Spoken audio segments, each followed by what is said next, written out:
Tout au long de cette saison, vous avez entendu parler des arcs-boutants et du sentier Faham.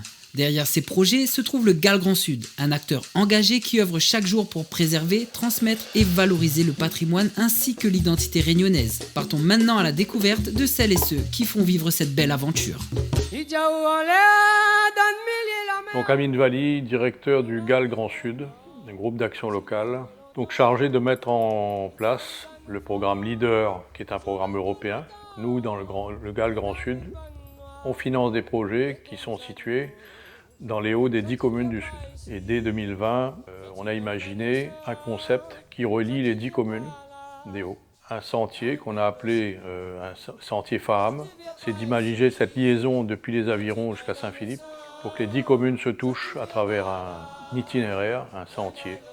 Donc on a accompagné également une association qui s'appelle Carambolage, qui a proposé effectivement d'installer des arcs-boutants, qui sont en fait des points relais sur chaque commune, et symboliser effectivement la dimension patrimoniale de chaque commune.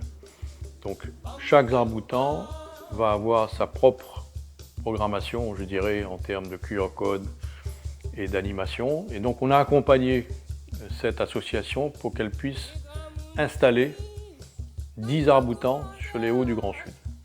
Le GAL Grand Sud a accompagné plus de 400 projets sur les hauts du Grand Sud. Parmi ces porteurs de projets, certains sont effectivement venus dans le cadre de l'émission Mascarena, ont été intégrés à cette émission. Le grand public ne sait pas forcément tout ce qui se passe au sein de ces exploitations agricoles, par exemple, ou parmi les porteurs de projets qui sont artisans et qui développent des entreprises dans les hauts. Et on a souhaité effectivement à travers Mascarena faire connaître. Donc c'est une stratégie de communication aussi, mais c'est une stratégie de valorisation et de promotion de ces porteurs de projets.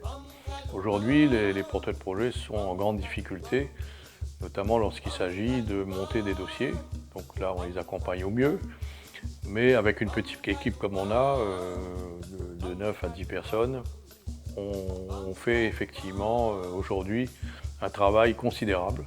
Pour effectivement faire la promotion de notre activité, on a également depuis quelques années créé un magazine qui s'appelle le magazine Mahavel, qui valorise les porteurs de projets qu'on finance et qui en même temps met en évidence l'ensemble du patrimoine des Hauts.